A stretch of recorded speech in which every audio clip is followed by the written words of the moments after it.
Amigas y amigos, tengan todos ustedes una muy buena tarde y gracias por acompañarnos en esta nueva charla del ciclo de webinar que el Instituto La Sordera ha organizado para compartir con ustedes temáticas relacionadas con las personas sordas, su educación, su cultura y su lengua. Para hoy tenemos un nuevo e interesante tema a cargo del fonoaudiólogo Armando Parragués, que nos va a hablar de estrategias de estimulación cognitiva para estudiantes sordos. Como es costumbre ya, luego de finalizar la presentación, vamos a abrir un espacio para que ustedes puedan plantear sus preguntas, sus dudas o reflexiones en torno al tema que nos va a compartir nuestro querido amigo Armando. Así que dejo con ustedes a Armando Parragués. Hola, buenas tardes. Gracias por participar en esta sesión de nuestro ciclo. Hoy les queremos contar sobre las estrategias de estimulación cognitiva para estudiantes sordos que nosotros hemos trabajado en nuestro programa cognitivo que está en desarrollo y en estudio en la Escuela Dr. Jorge Ote. Para ello, les vamos a contar qué entendemos nosotros por un programa de estimulación. Y se trata de un conjunto de procedimientos sistemáticos que han sido diseñados y planificados para aplicarlos a nuestros estudiantes a fin de entrenar o estimular las funciones cognitivas de nuestros niños, niñas y adolescentes del colegio. Y como objetivo final es que podamos apoyar su aprendizaje y en términos generales su funcionamiento cotidiano general, ¿ya? Entendemos que los programas de estimulación cognitiva sirven para aquello, para estimular la cognición, pero la cognición se estimula a fin de mejorar o potenciar el desarrollo de los niños y las niñas, ¿ya? Y en etapa escolar es importante el desarrollo respecto del rendimiento académico, pero también a través de esta estimulación se debe potenciar el desarrollo emocional, el desarrollo social de nuestros niños, ¿ya? Eso es un elemento importante a la hora de pensar los programas, de tomar las decisiones relativas a ellos y poder evaluarlos también. Por lo tanto, lo que nosotros buscamos es que los niños y las niñas logren aprendizajes. Cuando estimulamos la cognición a través de nuestras acciones terapéuticas, nuestras acciones en el aula, o nuestras acciones específicas dentro de algún programa de estimulación cognitiva, estamos trabajando la cognición, y trabajar la cognición es trabajar sobre las bases neurobiológicas o neurocognitivas sobre las que se asienta el aprendizaje. Los niños aprenden antes de llegar a la escuela y para ello son estimulados cognitivamente en sus hogares, por su contexto, por sus padres, ¿cierto? Para que aprendan cuestiones como caminar, como hablar, para que aprendan habilidades de autonomía, como vestirse solos, comer solos. Y esto genera un cambio, ¿ya? Esta adquisición de información y habilidades, ¿cierto? Es un cambio conductual, mental, que es visible, pero se sustenta en un cambio que ocurre a nivel cerebral, ¿ya? Las estructuras cerebrales, las funciones cerebrales cambian. Una vez que ingresan al colegio, ¿cierto? A la escuela, este aprendizaje que ya traen desde antes, porque fue estimulado a través de ciertos estímulos cognitivos que son, en términos generales, intuitivos, eh, provistos por los padres, ¿cierto? Van al colegio y sobre esa base es que adquieren nuevas habilidades, desarrollan, ¿cierto?, talentos, adquieren aprendizajes como la lectoescritura, como el cálculo, adquieren conocimientos, información sobre la naturaleza, sobre la sociedad. En el caso de los niños sordos, ¿cierto?, adquieren información, conocimientos sobre su propia cultura, sobre su lengua, sobre cuestiones que los identifican, etcétera. Y además, esta estimulación cognitiva los ayuda también a desarrollar habilidades más complejas, ¿cierto? Como es el procesamiento emocional, la regulación de sus propias emociones, la interpretación de los estados mentales de otros, y la influencia que estos tienen sobre su propio estado mental y el de los demás. Es decir, la estimulación cognitiva, ¿cierto?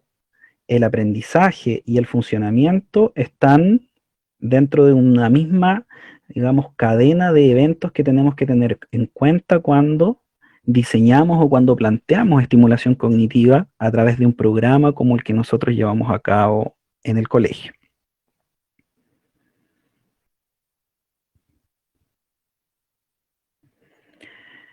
En el colegio, siempre, en nuestro colegio o en todos los otros, siempre estamos planteando estimulación cognitiva a los niños, a los adolescentes. Todos los estímulos que nosotros les presentamos van a generar un impacto en su sistema cognitivo. No obstante, establecer estrategias o más que nada establecer procedimientos que estén diseñados, planificados con un objetivo específico, como el que nosotros planteamos, ¿cierto? Y como el que ustedes seguramente se plantean al diseñar programas de estimulación o actividades de estimulación, implican una complejidad. Por lo tanto, hay que pensar bien las acciones que tenemos que tomar, ¿cierto? Tenemos que generar estrategias para la toma de decisiones respecto de qué es lo mejor para que los programas o la estimulación cognitiva funcionen. Podemos diseñar muchas actividades con muy buena intención, pero tenemos que buscar estrategias para que éstas funcionen. ¿Qué nos hemos planteado nosotros en nuestro programa?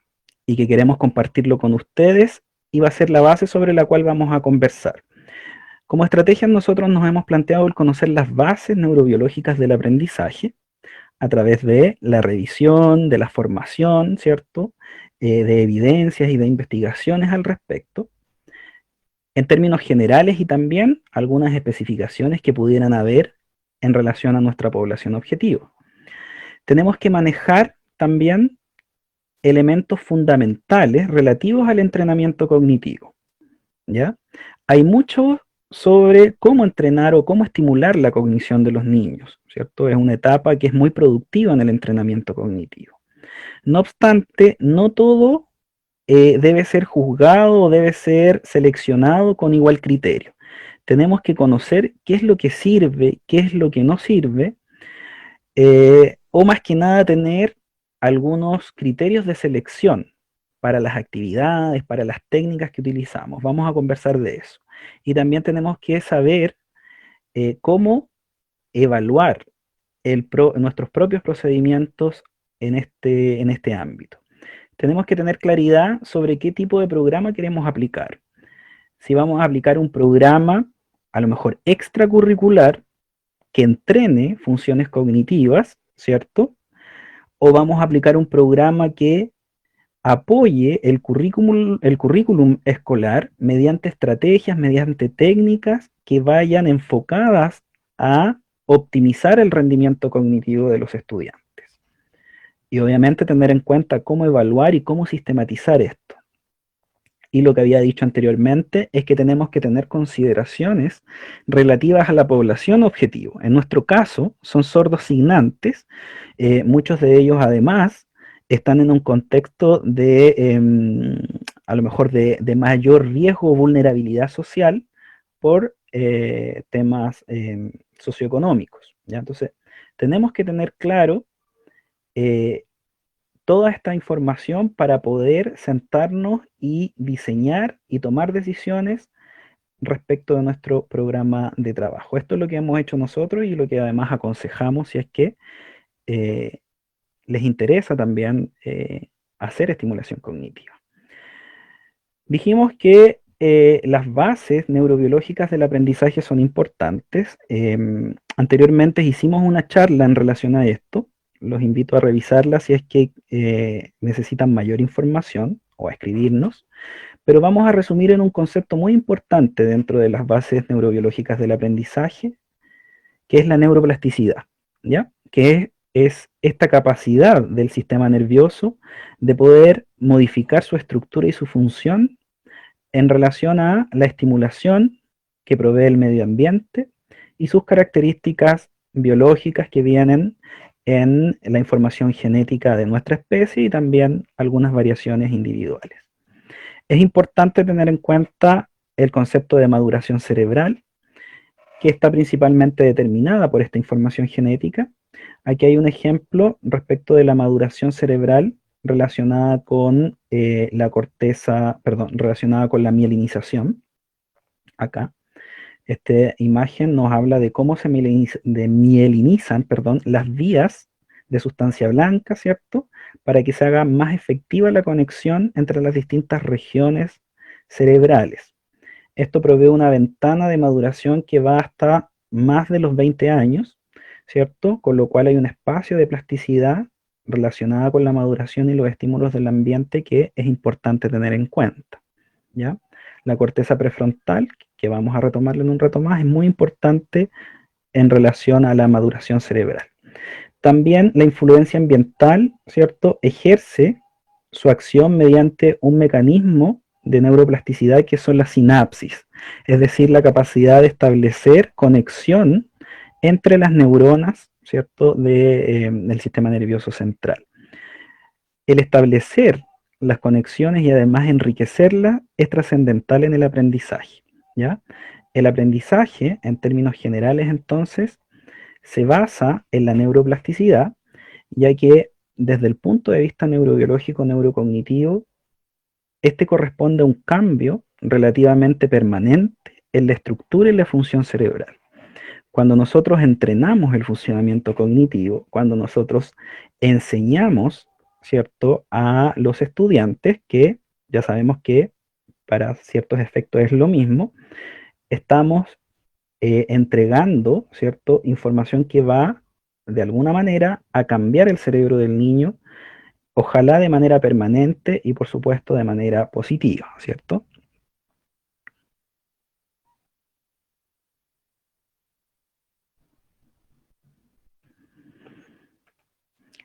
Vamos a avanzar entonces.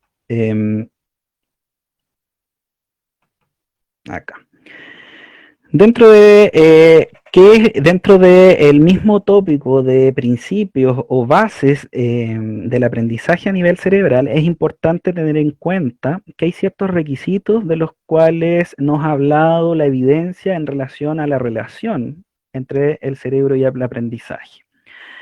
Uno de los puntos más importantes es la atención. Si queremos nosotros enseñar o queremos estimular el funcionamiento cognitivo a través de ciertas actividades, tenemos que tener claro que lo primero es saber captar la atención de los niños o de los estudiantes en general. Otro punto importante es la curiosidad, que se relaciona con una característica de nuestro sistema cognitivo. Está en la base del aprendizaje, y es que los seres humanos somos capaces de sentir placer, o sea, de interpretar como una recompensa cuestiones que van más allá de lo concreto, de estímulos físicos concretos, ¿ya?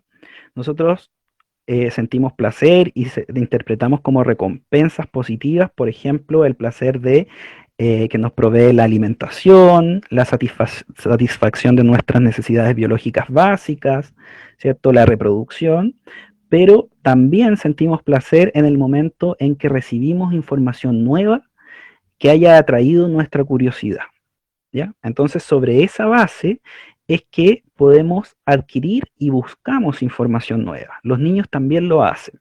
Tenemos que aprovechar esta característica y tenerla en cuenta en nuestra estimulación cognitiva.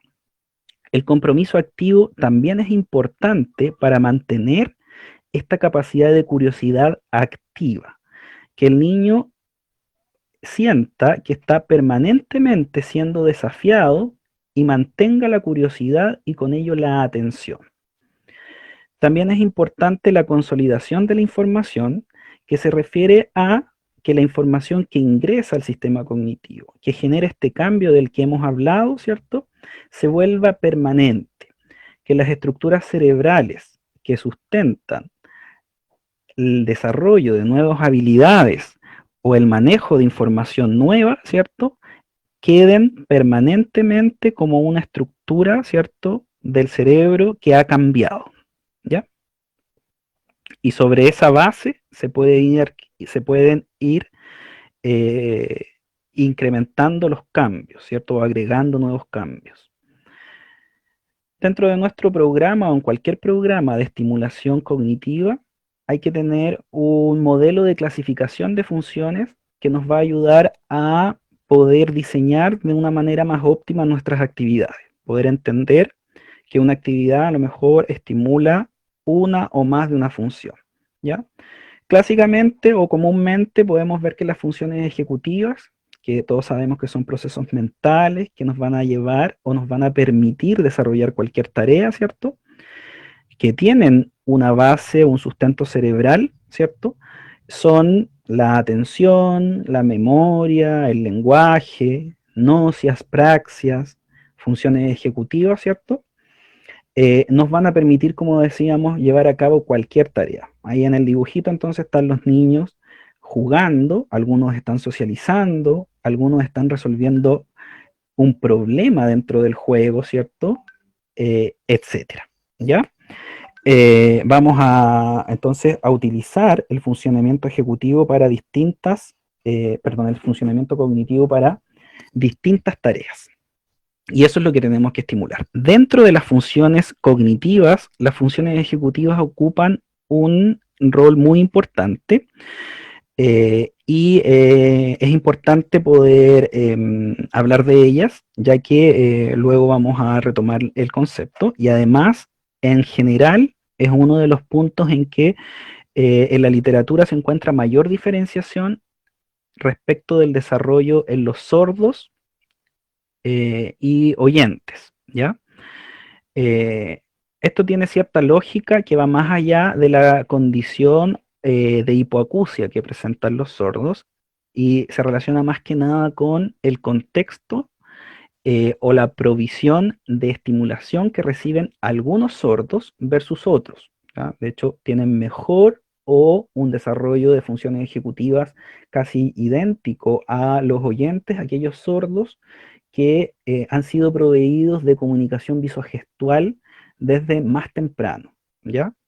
Aún más aquellos que usan la lengua de señas desde temprano. Por lo tanto, las funciones ejecutivas, tanto en sordos como oyentes, se relacionan con el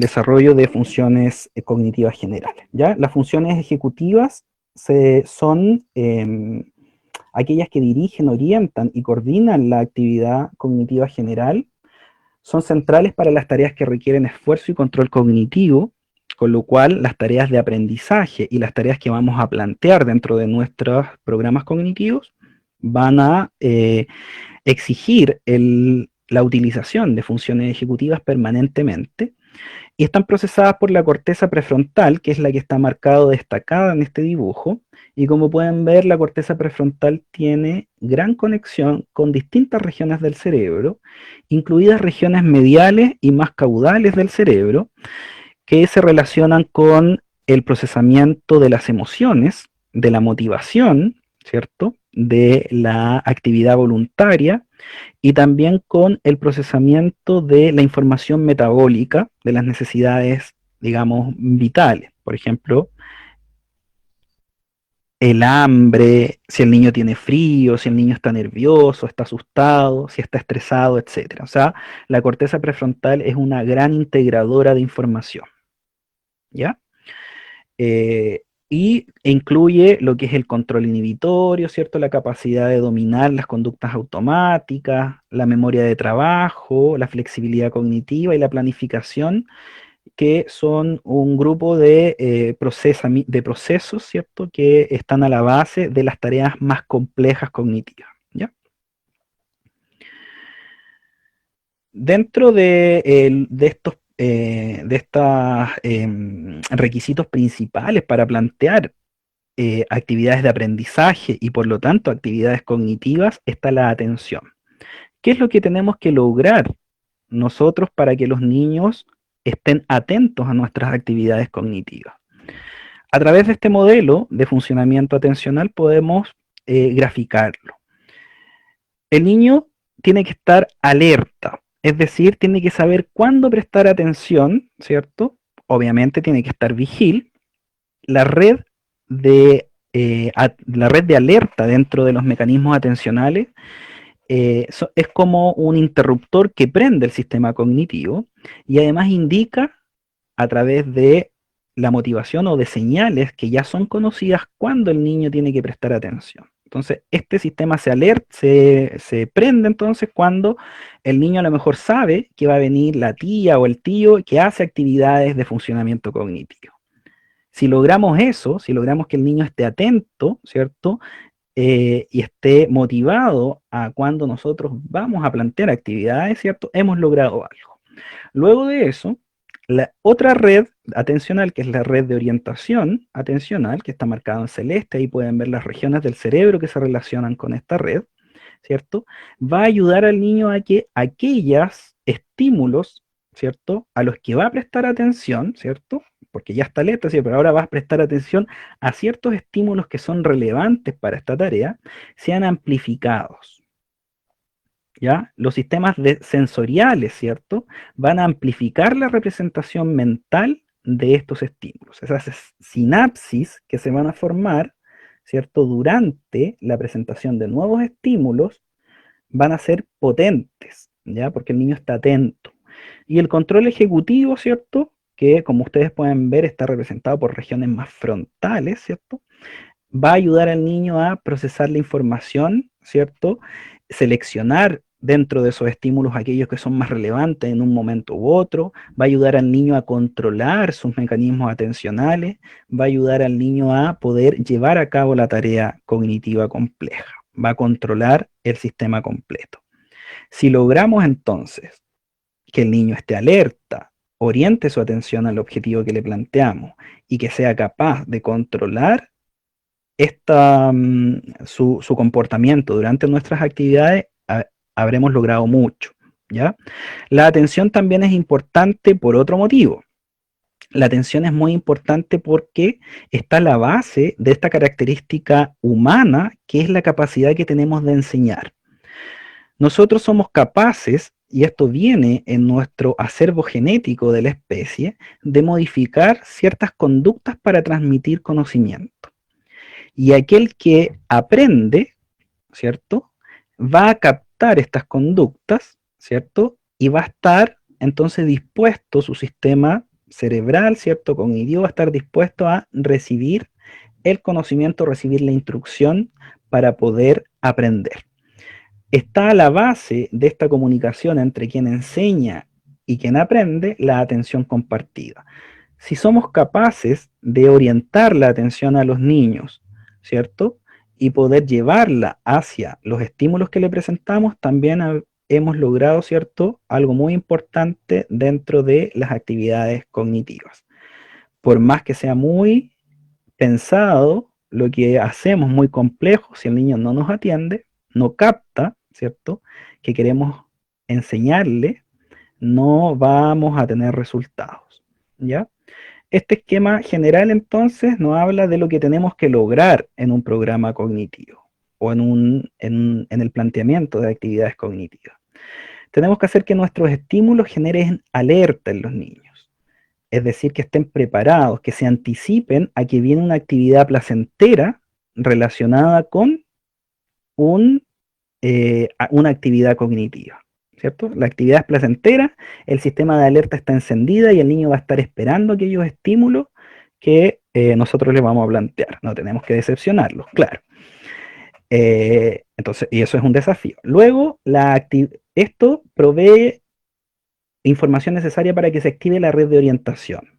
La corteza prefrontal y las cortezas sensoriales van a estar entonces ayudando a que los estímulos relevantes se amplifiquen, tengan mayor representación mental y que esto se mantenga en el tiempo, ¿ya? Esta mantención en el tiempo, gracias al control ejecutivo, ¿cierto? Hace que la representación mental de los estímulos que el niño, ¿cierto? Disfrutó, que el niño, ¿cierto? Pudo seleccionar, estén incluso después que desaparecen los estímulos. Esto hace que aquellas neuronas que hicieron sinapsis durante mi actividad, ¿cierto? Continúen activas y generen un cambio permanente, es decir, aprendizaje. de habilidades, de conocimiento, lo que nosotros queramos plantearle al niño en nuestro programa. Es importante, como habíamos dicho entonces, para eso la curiosidad. La curiosidad entonces como un componente biológico del sistema cognitivo, porque como pueden ver en el esquema, desata, ¿cierto?, a nivel de regiones más bien mediales y de una región que se llama mesencéfalo en el cerebro, ¿cierto?, hace que se riegue el cerebro de algunos neurotransmisores relacionados eh, con lo emocional, con el placer, ¿cierto? Con la búsqueda del desafío. Pero también, ¿cierto? Es importante que dentro de estos mismos sistemas están relacionados con, ¿cierto? Con la recompensa y también con el castigo. Si nosotros asociamos, ¿cierto?, a castigo, a malestar, las actividades que nosotros planteamos en nuestros programas, vamos a tener algunos problemas. Así que aconsejable también allí que si vamos a hacer actividades cognitivas, no las asociemos a lo mejor a notas, ¿ya? Porque las notas, ¿cierto?, están muy mal enfocadas, digamos, si es que vemos bien lo que nos ha mostrado la evidencia, ¿ya? La evaluación en cuanto a notas muchas veces se puede confundir y podemos hacer que el niño se sienta fracasado, ¿cierto? Entonces, si queremos plantearle actividades dentro de un programa cognitivo, tenemos que aislar el componente notas mientras que hacemos un cambio cultural respecto de la evaluación, ¿ya? También lo vamos a tocar. Entonces, el error es muy importante. ¿Por qué? Porque tanto el error como el acierto en los niños, tenemos que nosotros orientarlos a que sigan generando sorpresa y curiosidad en el niño. Es la forma de que los mecanismos atencionales, la alerta, ¿cierto?, atencional que tengo que mantener en el niño, lo lleve a través de todo lo que hemos visto al aprendizaje. Si el niño sabe mucho y el niño dice que responde todo bien, va a perder curiosidad, va a perder atención, va a perder aprendizaje. Si el niño no sabe y comete un error, pero no hay un adulto que medie ese error, ¿cierto?, va a también perder curiosidad, atención y aprendizaje. Nuestras actividades tienen que estar pensadas respecto de cuando el niño logra y el premio, ¿cierto?, el sticker, etcétera, lo que le podemos dar, pero también tenemos que pensar qué pasa cuando se equivoca, ¿ya? En términos generales, las actividades ya están hechas. Hay gran cúmulo de actividades. De repente perdemos mucho tiempo en diseñar actividades muy complejas, ¿cierto? Pero no dedicamos tanto tiempo a ver qué va a pasar cuando el niño se equivoca, ¿ya? Si hacemos una actividad grupal, por ejemplo, y preguntamos algo y un niño lo logra, bravo. Pero si un niño no lo logra, tenemos que pensar bien qué pasa con eso, ¿ya? Porque el feedback frente al error es muy importante para predisponer el aprendizaje futuro y además para ver si el sistema se nos bloquea, ¿cierto? O podemos seguir trabajando en el aprendizaje y en la adquisición de habilidades de ese niño, ¿ya? Es importante entonces, como estrategia, pensar bien, ¿qué pasa si el niño se equivoca frente a mi actividad?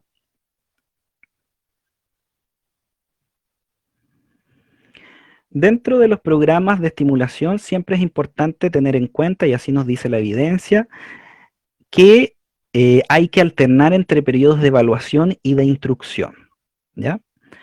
Entre medio de eso tenemos que dejar periodos importantes de consolidación de aprendizaje. El sistema, ¿cierto?, cognitivo, el cerebro, tiene que consolidar la información y tiene que generar estructuras que sean permanentes. Por lo tanto, no podemos hacer programas que tengan una frecuencia a lo mejor diaria y luego conseguir aprendizaje. Funcionan más aquellos que tienen un espacio de tiempo entre entrenamiento y entrenamiento. Y funcionan aún más aquellos que entre entrenamiento y entrenamiento tienen un periodo de evaluación. Y no hablamos de la evaluación en notas, de la evaluación que a lo mejor segrega o clasifica entre mejores y peores. Hablamos de la evaluación que el niño maneja, frente a la cual el mismo niño se compromete. Entonces, cuando diseñemos actividades es importante que veamos alguna forma en que el niño haga un seguimiento de sus logros y sea capaz de explicarse aquello que puede ser interpretado como fracaso o los errores, ¿ya? Entonces tenemos que aprovechar el entrenamiento, la estimulación cognitiva para hacer una metacognición explícita, que el niño sea capaz de entender cómo funciona su sistema cognitivo y nunca asociarle a castigos, sino que tanto el logro como el error estén asociados a nuevos desafíos. ¿Ya? Esto se ha visto, la evidencia respecto de la intervención cognitiva lo muestra así. Hay programas automatizados en que el niño va directamente viendo cuánto logra, cómo se va autoevaluando, ¿ya? Pero tampoco podemos dejar al niño solo con esa información. Siempre tenemos que mediar esa información, ¿ya? No podemos dejar solo al niño ni jugando, ni entrenando, ni evaluándose. Y tenemos que pensar en espacios de consolidación. Habíamos dicho entonces que hay que... Disculpen, vamos a... Un segundo. Un segundito porque aquí tenemos algo que arreglar, si me permiten, por favor.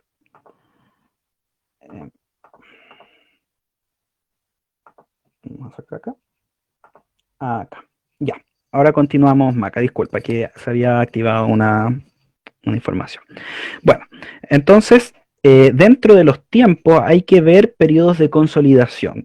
¿Qué es la consolidación? Es que se automatice de manera inconsciente la información, las habilidades, por ejemplo, que el niño va adquiriendo, los procedimientos, y que se generalice en la memoria semántica, en los conocimientos, ¿cierto? La información nueva. De esta manera, ¿cierto? Se liberan recursos cerebrales relacionados con la corteza prefrontal de la que ya hablamos, para que se adquieran conocimientos nuevos o se profundicen aquellos que ya están. Dijimos entonces que el aprendizaje consiste en un cambio, en una transformación, ¿cierto? Del cerebro, de la corteza cerebral. Y esto implica también que hayan periodos entonces en que se consolide biológicamente también. Entonces, uno de estos, que es muy importante, es el sueño. Entonces está la creencia de que durante la noche se desintoxica el cerebro y con eso mejoran los aprendizajes. Algo de eso hay, pero más importante aún es que aquellos circuitos neuronales que con nuestras actividades nosotros activamos, ¿cierto? Con estas actividades que generan alerta, curiosidad, sorpresa en el niño, ¿cierto? Que lo mantiene en un compromiso activo, o sea, que está encadenado con algo que viene en el futuro, que le permite autoevaluarse de manera positiva, ¿cierto? Hicimos mucho ya, o sea, generamos sinapsis fuertes que probablemente generen un cambio, pero durante la noche además, cuando duerme el niño, esto se reactiva. ¿Ya? Se reactivan redes del hipocampo que se relacionan con la memoria episódica, con lo que ocurrió en los momentos del día, y además en la corteza cerebral, que es donde se automatizan, se consolida la información. Entonces, es muy importante el sueño. Si queremos aplicar programas o actividades de estimulación cognitiva, el sueño no lo podemos controlar directamente, aunque pueden haber algunas estrategias. No obstante, hay que involucrar a la familia. Este es un punto importante de educación y de involucrar a la familia como parte de la estrategia de estimulación cognitiva, ¿ya? Explicarle por qué es importante que el niño duerma, entre otras cosas. Todo esto que yo les estoy diciendo lo tiene que también saber la familia. No solo esto del sueño, sino que lo que hemos visto anteriormente. Denme un segundito porque... Acá, ya. ¿Qué consideraciones entonces respecto de los estudiantes sordos son importantes tener? La evaluación y la interpretación de los resultados de la evaluación y de la estimulación cognitiva es importante tenerlo en cuenta, ya que en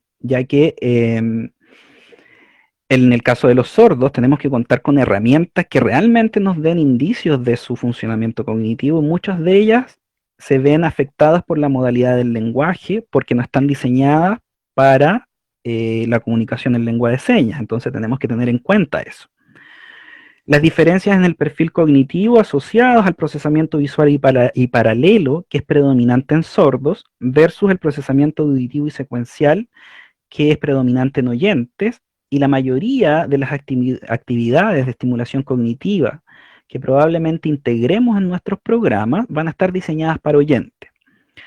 No obstante, tenemos que tener claro que mediante una adaptación, ¿no es cierto?, en cuanto a la entrega de instrucciones, ¿cierto? Algunas de ellas obviamente no las vamos a utilizar, o vamos a crear nuevas, ¿cierto? Tenemos que tener en cuenta este punto, pero, y aquí esto es más que nada lo que hemos visto nosotros, es más importante que eso, tener en cuenta los requisitos fundamentales. O sea, no depende tanto de la actividad, sino que depende de la estrategia que yo utilice para poder entregarle la actividad al niño, ¿ya?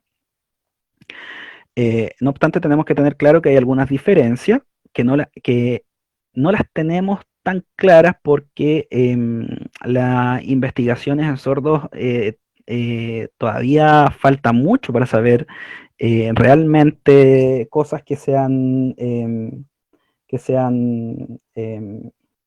clarificadoras, ¿ya? En cuanto a la cognición, ¿ya? Bueno, ¿qué debemos considerar entonces al diseñar un programa eh, o al orientar nuestra acción al entrenamiento de funciones cognitivas?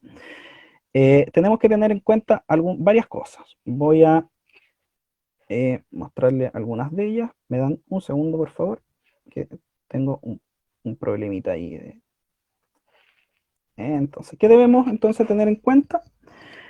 Que tiene que haber una evaluación y esa evaluación tiene que estar, ojalá, eh, pensada y normada en la población objetiva. En nuestro caso, que son sordos signantes, no tenemos esa evaluación, nosotros estamos trabajando en ello. El tipo de entrenamiento, estimulación cognitiva, que son los factores que ya hemos revisado, y una reevaluación que sea coherente y consistente con lo que nosotros estamos planteando. La evaluación en sordos, vamos a tocarla rápidamente. Hay una charla dentro dentro de las charlas del INDESOR que habla de la evaluación. Les aconsejo revisarla por ahí. Pero la evaluación en sordos es importante antes de plantear un programa, porque tenemos que seleccionar los objetivos que vamos a evaluar, qué vamos a entrenar. Por lo tanto, consistente con eso, tenemos que revisar qué vamos a evaluar. Tenemos que realizar las adaptaciones necesarias a las baterías o pruebas que vamos a aplicar. Tenemos que interpretar cuidadosamente los resultados en relación a las adaptaciones que hicimos, ¿cierto? Y lo que podemos obtener como resultado. Y tenemos que conocer el perfil cognitivo de los niños o del grupo de niños que van a participar en nuestro programa de intervención, ¿ya? Eso lo hemos tenido en cuenta nosotros al diseñar nuestro programa de estimulación cognitiva. ¿Qué podríamos incluir en nuestra intervención?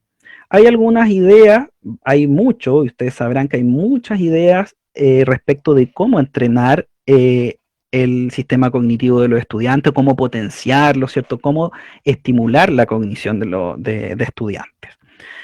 En el caso de los sordos se han revisado lo mismo que se revisaba en los estudiantes oyentes, y dentro de ellos tenemos los programas computarizados que se ha visto que son de los que generan mayores y mejores resultados en cuanto a la evidencia.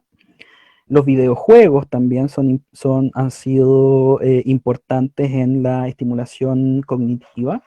Los juegos de mesa se han utilizado, los juegos en general, el ejercicio físico, como parte de la estimulación cognitiva, o se han probado como estrategias o como técnicas de estimulación cognitiva con buenos resultados, ¿ya?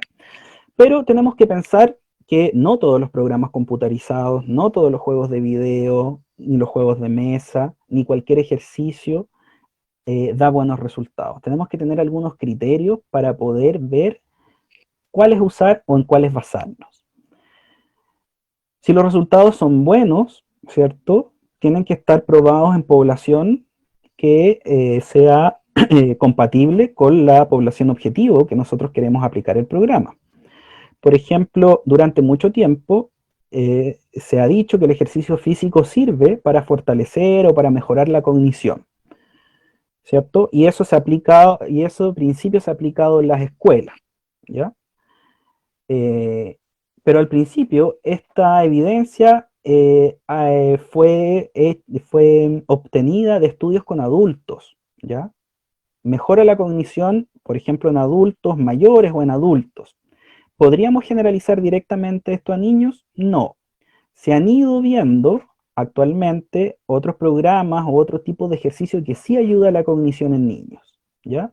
Se ha obtenido evidencia.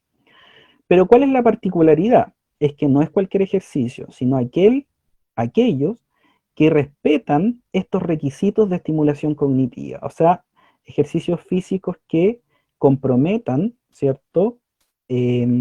La alerta del niño, que generen curiosidad, motivación, interés en el niño, que generen desafíos mentales, ¿ya? No solamente moverse, sino que generar desafíos mentales integrados al ejercicio físico y, y obviamente que el niño tenga un compromiso activo con ese ejercicio. Que durante los periodos de ejercicio y durante los periodos de descanso, ¿cierto? Haya un control, ¿ya? Y que haya evaluación, etcétera. O sea, que respeten los requisitos de estimulación cognitiva. No es cualquier cosa la que sirve. Por eso hay que pensar en las estrategias de aplicación. Por ejemplo, tenemos los juegos computacionales. Los juegos computacionales, si dejamos al niño solo jugando en el computador, ¿cierto? Como parte de un programa cognitivo, no vamos a tener la seguridad de que vamos a lograr el objetivo del programa cognitivo.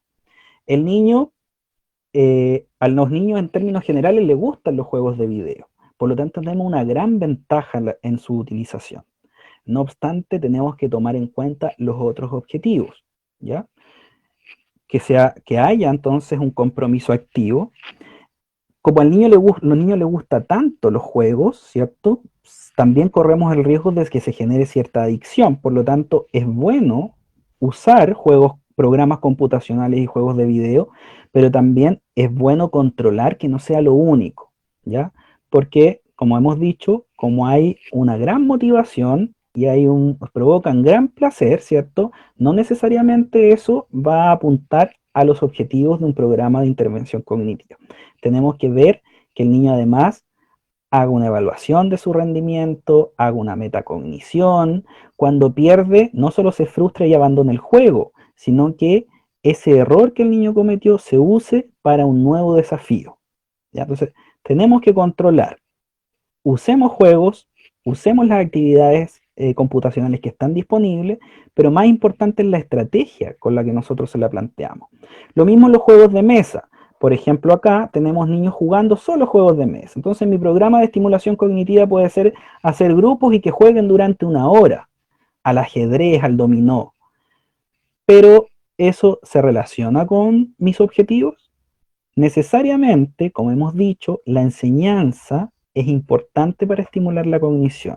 Por lo tanto, como se ve acá, la mediación del adulto, buscando la permanente curiosidad, la permanente sorpresa, buscando el compromiso activo, es decir, a lo mejor vamos a ganar, el ganar este juego, ¿cierto? Se relaciona con que haya una recompensa, a lo mejor que ni siquiera tiene que ver con ellos mismos, sino con otros, ¿ya? Entonces, tenemos que generar un compromiso activo y encadenar una actividad con otra, ¿ya? Si no, vamos a estar permanentemente cambiando de foco al niño y no vamos a generar a largo plazo un compromiso que que haga que se consolide información en su sistema, ¿ya? Entonces tenemos que tener claro todo eso. El ejercicio, como decíamos, no es cualquier ejercicio. Todo ejercicio obviamente sirve, o ejercicio físico, todo sirve, ¿cierto? Para lo físico, para relajarse, para mejorar la respiración, la resistencia. Pero si nuestro objetivo es cognitivo, lo que se ha visto que sirve más es que mezclemos el ejercicio con actividad cognitiva y que respetemos estos requisitos que hemos planteado, que genere alerta, que genere curiosidad, y ahí está el desafío de que el niño no deje de perder la curiosidad, que genere sorpresa, que nos permita que el niño autoevalúe e interprete de manera positiva sus aciertos y sus errores. Eso va a mantener activo la alerta, la curiosidad, el interés, la atención del niño, que obviamente genere un compromiso activo, como hemos dicho, y Obviamente planificar de tal manera que hayan periodos de descanso, periodos de evaluación, periodos de consolidación de aprendizaje. En el caso de sordos se ha visto mucho a nivel de funciones ejecutivas que hay problemas con la impulsividad. Esto no lo genera la sordera propiamente tal, ni la hipoacusia, no es una característica de los sordos, sino que se relaciona como en distintas poblaciones a niños que por alguna razón han sido desprovistos de algún tipo de estimulación. En el caso de los sordos es muy común que la estimulación lingüística o comunicativa, ¿cierto?, más eficiente sea menor en los primeros años, ¿cierto? Porque la inmersión en la lengua de señas por lo general ocurre en la escuela, por lo tanto hay un retraso, entre comillas, del desarrollo de funciones ejecutivas, lo que implica un compromiso en el control inhibitorio, ¿ya? Entonces lo que se ha visto que la enseñanza explícita, lo hemos visto también nosotros, que la enseñanza explícita de la autorregulación es muy efectiva, ¿ya? Por ejemplo, acá la autorregulación para el manejo de turnos, ¿cierto?, es importante. Se le muestra una orejita cuando el niño tiene que hablar, se le muestra, ¿cierto?, un pictograma de habla cuando el niño puede hablar o signar, ¿cierto? Entre otras cosas, esto es solo un ejemplo, pero en la autorregulación es importante ser explícito, eso como recomendación general, ¿ya? Y para finalizar entonces, algunas ideas para diseñar un programa, orientarnos, ¿ya? Para concluir. Primero, tener en cuenta que los niños, todos los programas buenos entonces tienen en cuenta lo que los niños ya saben y a partir de ahí establecer metas para que puedan alcanzar con nuestra ayuda. Si algo es muy fácil, al niño no le causará curiosidad, ya la atención no la tenemos, estamos perdidos.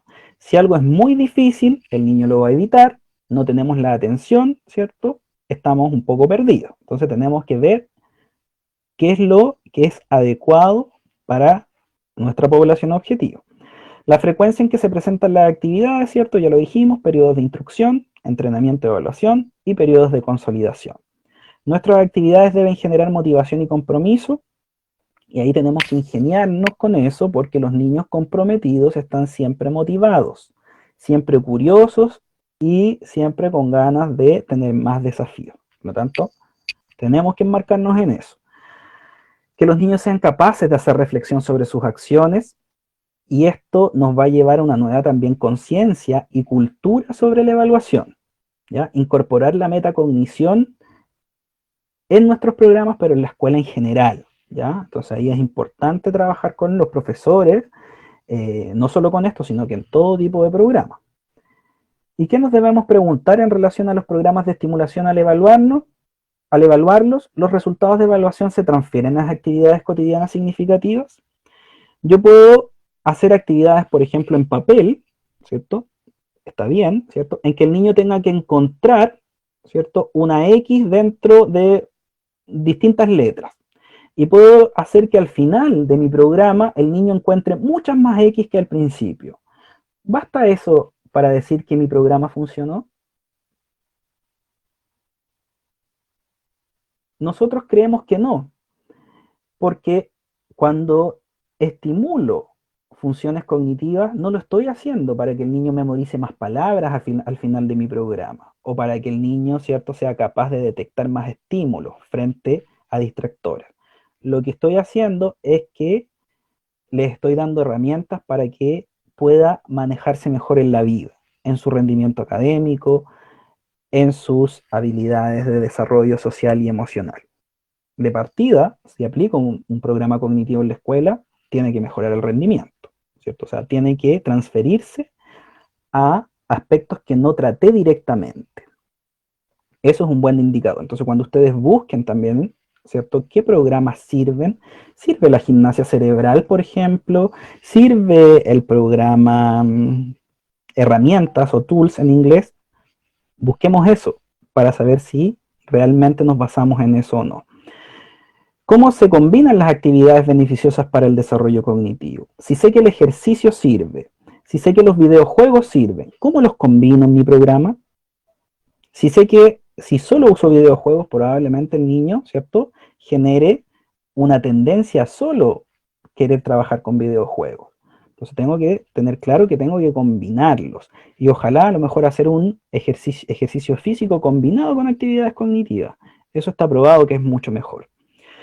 ¿Cuál es la validez de los hallazgos del laboratorio en la práctica en el aula? Eso es un desafío permanente. Si yo veo que un programa funciona o no funciona, en el ámbito educativo tengo que saber que fue aplicado o que hay una extensión, por lo menos, en el aula.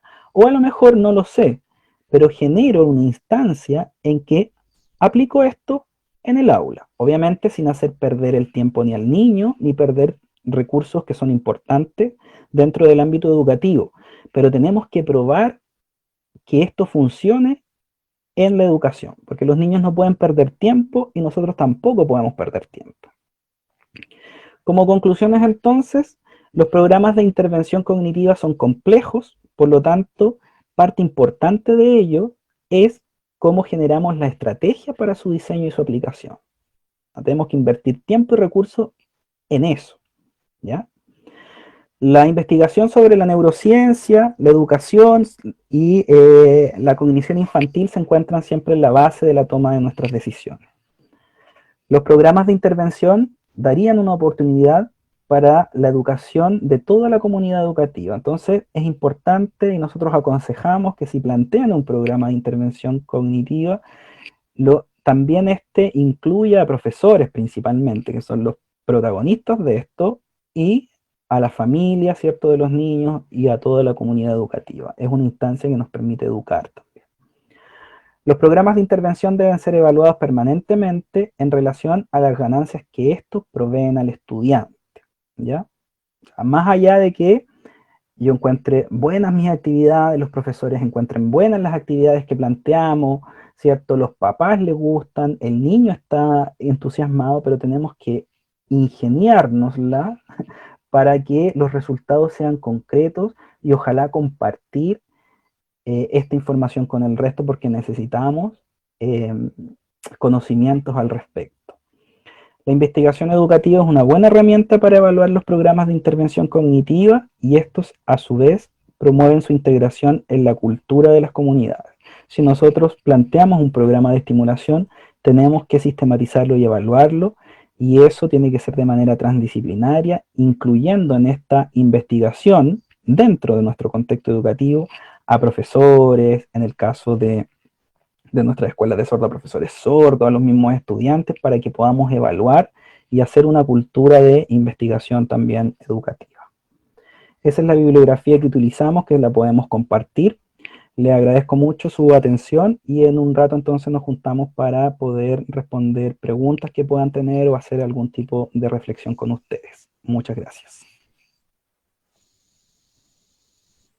Bueno, bien Armando, muchas gracias por tu presentación, tan interesante como la primera. Como tú bien dices, dar pie ahora a las preguntas, a los comentarios que las personas que nos están acompañando quieran y puedan hacer. Ustedes pueden escribirlas a través del chat y en la medida que nos vayamos organizando las vamos a ir respondiendo. Así que, bueno, desde ya, muchas gracias por acompañarnos, gracias Armando por esta presentación y muchas gracias Macarena por la interpretación, ¿ya? Así que eso, Gracias a Marcelo, preguntar. gracias Manu.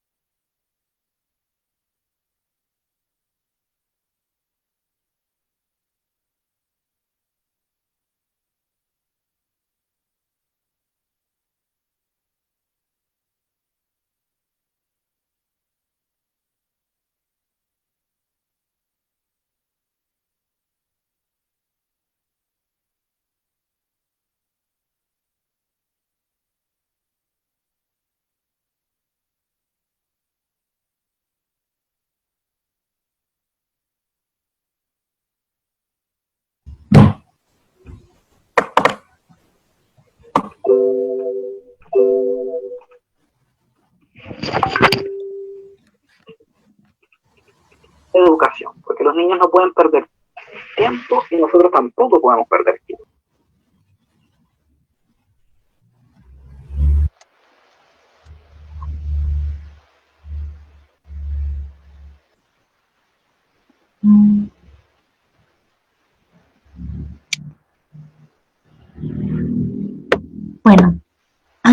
Bienvenidos y bienvenidas a otra charla abierta del Instituto de la Sordera. Primero que nada quisiera disculparme por las fallas técnicas que hemos tenido y les agradecemos a todos su tiempo y que continúen acompañándonos. Le doy la bienvenida al miembro del Instituto de la Sordera, Armando Parragués. Y antes de comenzar con las preguntas, quisiera platicar un poco del Instituto de la Sordera, que busca que las personas sordas tengan total acceso a oportunidades y sean respetadas, valoradas y aceptadas en su dignidad y diferencia. Y que a través del Colegio Dr. Jorge Ote Gabler es que ofrece educación a niñas, niños, adolescentes y jóvenes sordos, valorando la cultura sorda y por ende respetando el uso de la lengua de señas. Y bueno, el día de hoy el tema es estrategias de estimulación cognitiva para estudiantes sordos. Armando, te doy la bienvenida. Hola, muchas gracias. Bueno, pues sin más que decir, empiezo con la primera pregunta, que dice así. ¿Qué diferencia creen ustedes que debería tener un programa de estimulación cognitiva para niños sordos inmersos en espacios bilingües, distinto de niños inmersos en espacios educativos sin lengua de señas en uso sistemático? Bueno, primero que todo, la diferencia es bien importante. Nosotros hacemos un programa que está destinado a niños que están en un espacio bilingüe, como es la Escuela Dr. Jorge Ote. Por lo tanto, todos los estímulos, toda la comunicación que hay que tener con los niños está en lengua de señas, y además, dentro de los objetivos que tiene el programa, es estimular habilidades o funciones cognitivas que están muy relacionadas con el entrenamiento, con el desarrollo del lenguaje en la modalidad de lengua de señas, ¿ya? Entonces, primero que todo, la primera diferencia es que todos estemos en ese ámbito, ¿ya? O sea, que todo esté pensado para que sea transmitido a través de lengua de señas, sobre todo en lo que tiene que ver con la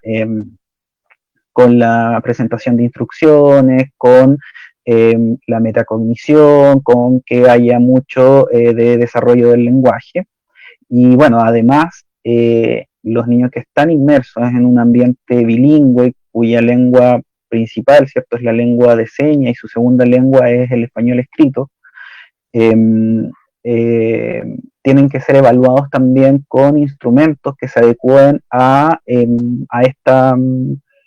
este contexto que es bilingüe, ¿ya? Entonces, si queremos estimular funciones cognitivas, tenemos que evaluar el funcionamiento cognitivo con estrategias y herramientas que estén por lo menos adaptadas a la lengua de señas.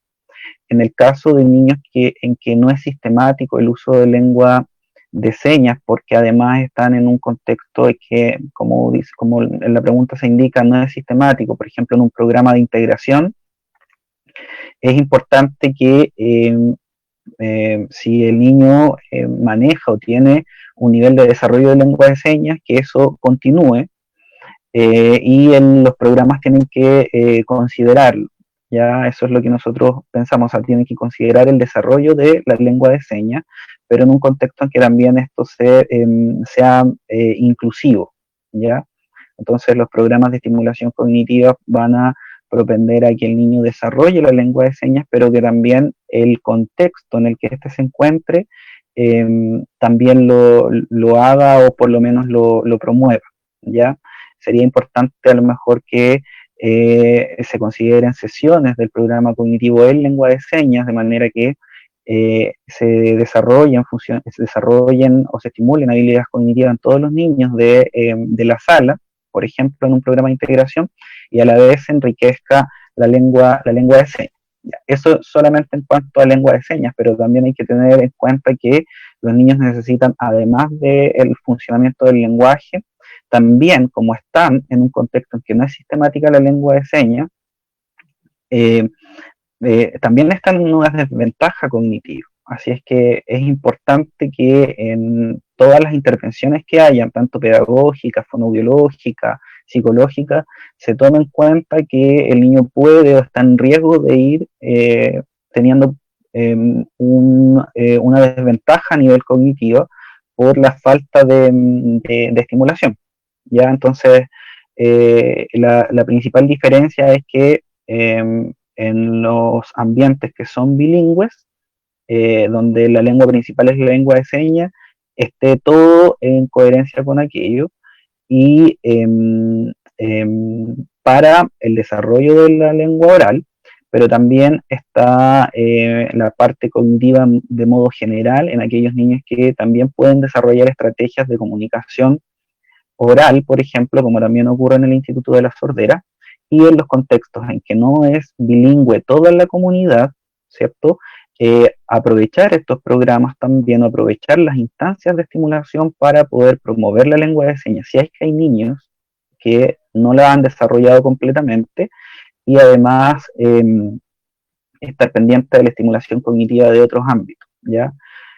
Porque además la estimulación cognitiva ayuda al desarrollo de la lectoescritura, ¿cierto? Que es muy difícil para los niños sordos o para las personas sordas que tienen como modalidad principal la lengua oral, ¿ya?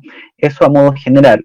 El resto nosotros estamos viendo, adaptando instrumentos de evaluación y además adaptando estrategias de intervención, ¿ya? Lo que nosotros les compartimos acá es lo que hacemos, pero también tenemos que ir pensando y repensando cómo esto se puede aplicar en otros contextos.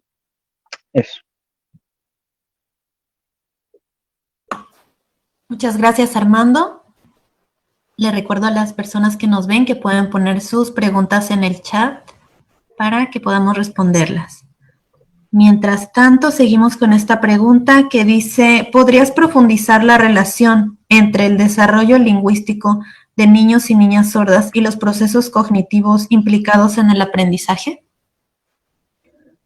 Bueno, los procesos cognitivos implicados en el aprendizaje son todos, ¿ya?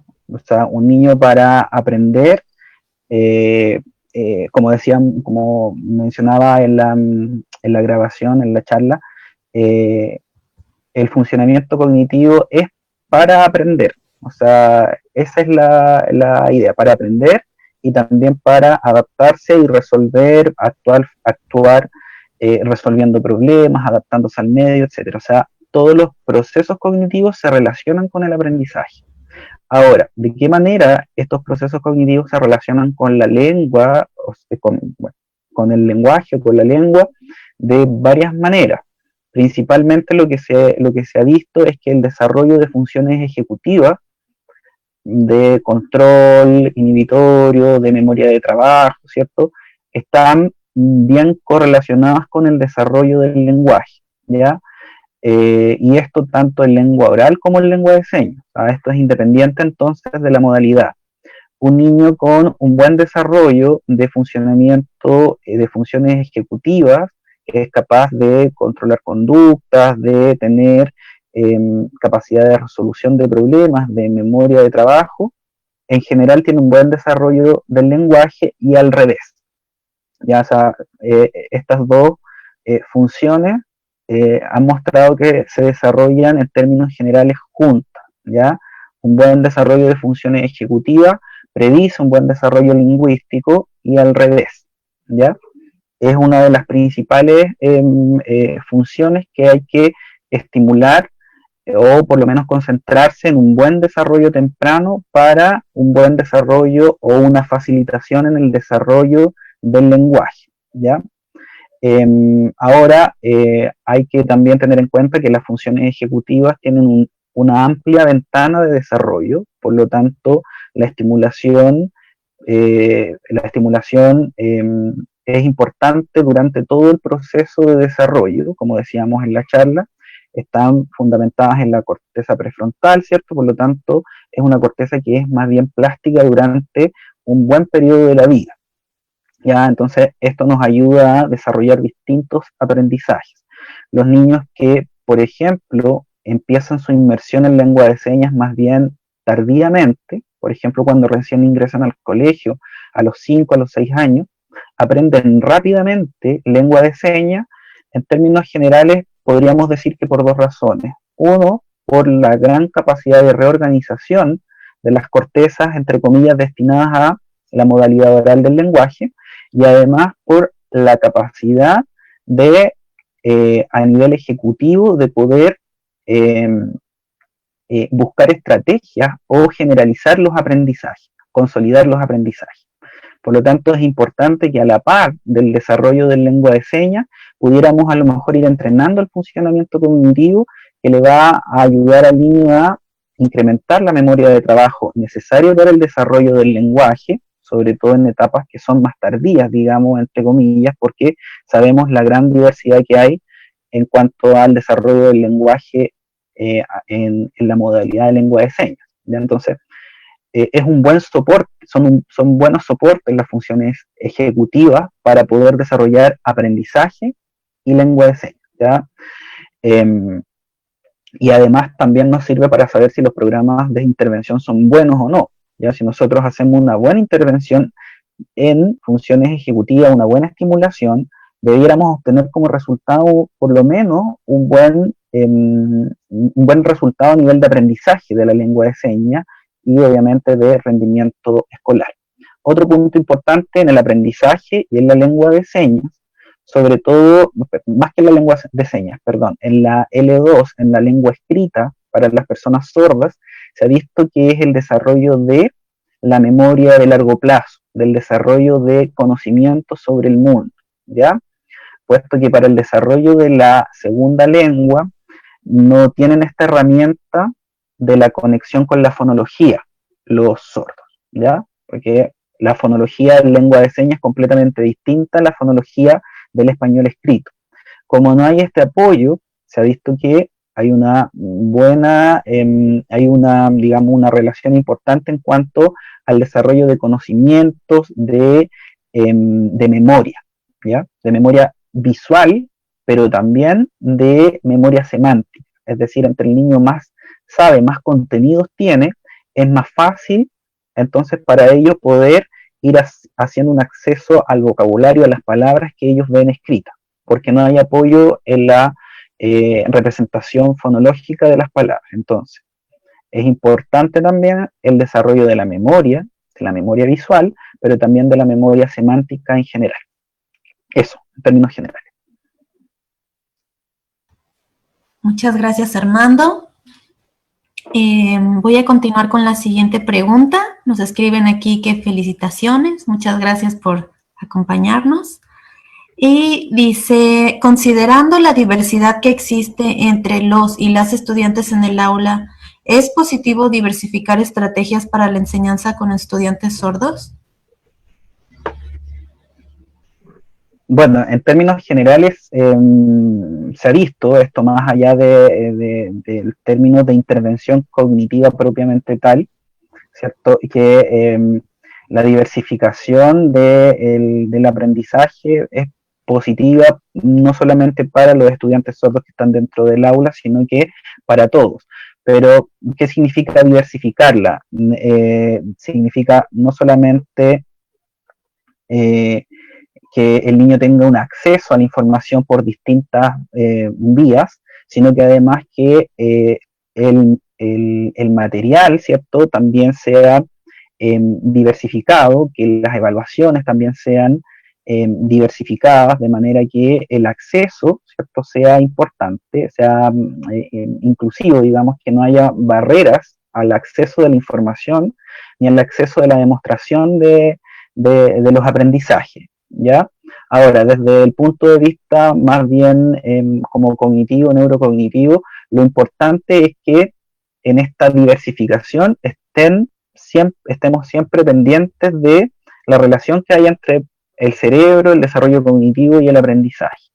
Entonces, es buscar, por ejemplo, diversas actividades, por ejemplo, que al niño le causen curiosidad, que despierten su capacidad de atender, su alerta, su motivación, y que además ellos se sientan comprometidos con la tarea. La diversificación puede ayudar, por ejemplo, en que a los niños no les aburra una tarea, no dejen de sentir curiosidad ni sorpresa con esto, ¿ya? Y además, otras cuestiones de las que uno pudiera hablar dentro de lo que es la diversificación, tiene que ver, por ejemplo, con las evaluaciones, con modificar el concepto o la cultura de evaluación que se tiene, ¿ya? Que el niño tenga un control dentro de su evaluación, o sea, que el niño pueda ir haciendo un metaanálisis respecto de sus logros y valorar tanto sus aciertos como sus errores de manera positiva, ¿ya? Esto mantiene al niño comprometido con su aprendizaje, respetando además periodos de entrenamiento, periodos de instrucción, si es que estamos hablando de clases, o de entrenamiento, si es que estamos hablando de un programa netamente de entrenamiento o estimulación cognitiva, y periodos de evaluación, seguidos también de periodos de consolidación, ¿ya? Entonces, la diversificación, si es que tiene estos principios desde este enfoque, ¿cierto? Sería positivo para los estudiantes sordos, pero no solo para los estudiantes sordos, sino que para todos los estudiantes que están en el aula. Hay que recordar que si un estudiante sordo, por ejemplo, está en un aula donde los demás son oyentes, es súper importante para el aprendizaje y para todo su desarrollo que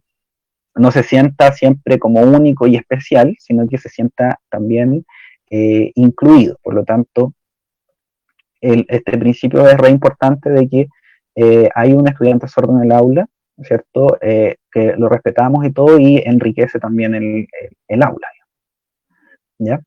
Eso. No sé si... Muchas gracias, Armando. Y bueno, nos comentabas sobre evaluación y justamente sobre esa línea va esta pregunta que dice, en tu experiencia, ¿cómo se podría adaptar una prueba de evaluación cognitiva para personas sordas? ¿Adaptar una existente o generar una nueva? Bueno, lo mejor, obviamente, en cualquier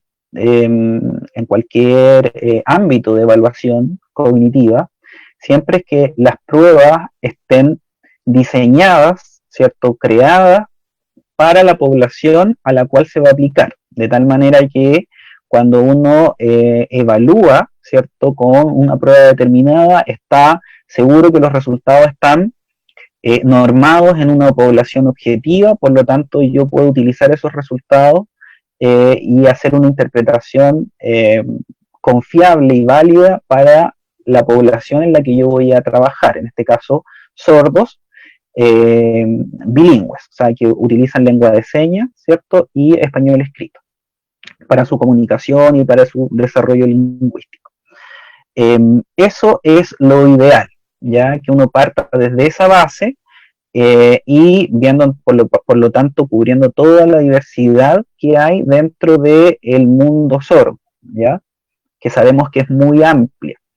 Entonces nos encontramos con que dentro de la comunidad sorda hay sordos que tienen un buen manejo de lengua de señas, otros que no, por algún motivo, ¿cierto? Otros que recién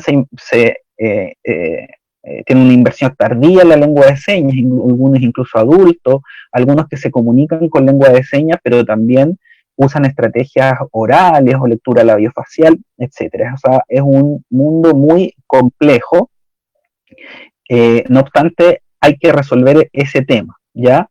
En términos generales, ni en Chile ni en el mundo eso está resuelto, ¿ya? Lo que se hace es partir desde algo, ¿ya?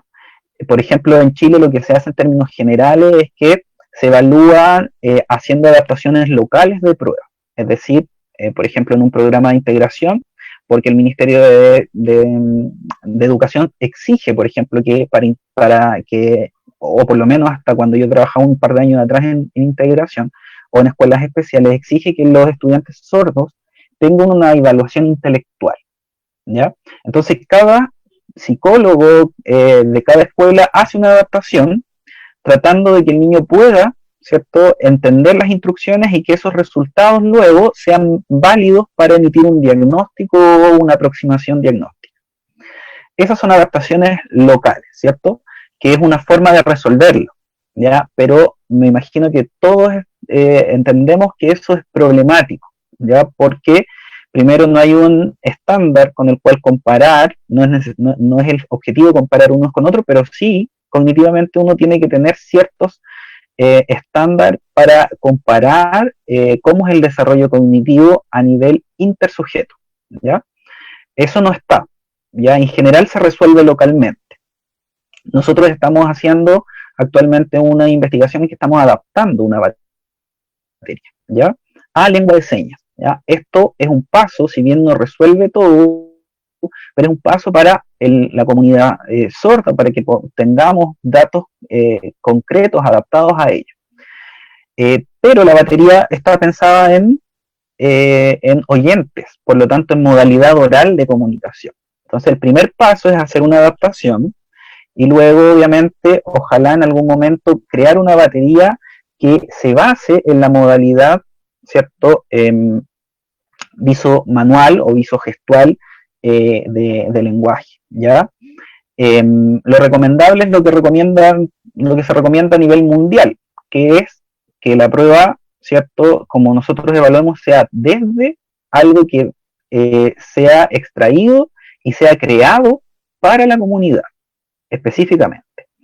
Pero la idea es ir aprendiendo con esto, ¿cierto? Nosotros en el instituto estamos tratando de hacer este paso, junto obviamente con la comunidad, ¿cierto? Trabajamos con profesores y con sordos propiamente tal para poder adaptar una prueba, ¿ya? Y de ahí en adelante obviamente estamos recién adaptándola. La adaptación significa que la traducimos en términos así como generales a lengua de señas, tomando en cuenta varias variables obviamente que son importantes, no es una sola traducción, con una metodología que está diseñada para ello.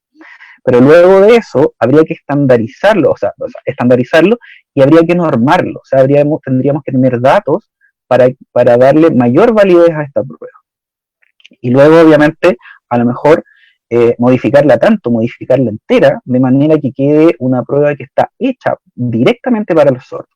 Pero de todas maneras, esta prueba resuelve, o por lo menos camina más allá de estas adaptaciones locales que son problemáticas para los profesionales, que eso es, bueno, nosotros los profesionales tenemos que tener problemas, pero más aún puede ser injusto o puede ser algo que no es correcto, que es hacer un mal diagnóstico por no tener una prueba y por no estar capacitado y preparado para evaluar correctamente, ¿ya? Entonces eso es súper importante. Me alargué mucho, pero en términos generales eso. Claro que sí. Muy interesante tu respuesta, Armando.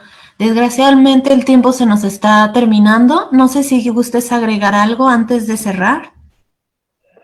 No, muchas gracias a los que pudieron participar. La idea es que hubiésemos conversado la semana pasada, así que los que estuvieron, gracias por el tiempo y por el interés. Nosotros estamos trabajando en estos temas en el Instituto de la Sordera de manera que pudiéramos, a través de varios proyectos, poder desarrollar más estrategias y desarrollar datos más duros, que la idea es compartirlo con ustedes en el futuro cuando los tengamos, cuando podamos seguir trabajando en lo que estamos haciendo. Así es que muchas gracias por el interés y obviamente cualquier duda o inquietud que les vaya surgiendo en este ámbito, estamos súper abiertos siempre a la comunidad, sobre todo a la comunidad sorda y a aquellos profesionales que están comprometidos y quieren trabajar en pos de su desarrollo y su mayor inclusión dentro de la sociedad. Eso, muchas gracias. Claro que sí, Armando, muchas gracias a ti también por tu tiempo y a Geraldine Arce por la interpretación. Gracias, también agradecer a todos los que nos acompañan de todo Chile y otros países. Y los quiero invitar a que nos sigan en redes sociales para que nosotros podamos continuar ofreciéndoles estos espacios. Además de que podrán conocer sobre nuestro curso de lenguas de señas chilena y cultura sorda. Es un curso online que comienza en septiembre. Y como ya dijo Armando, estamos abiertos a dudas, sugerencias y comentarios. A nombre de todo el equipo del Instituto de la Sordera, muchas gracias y hasta luego. Gracias.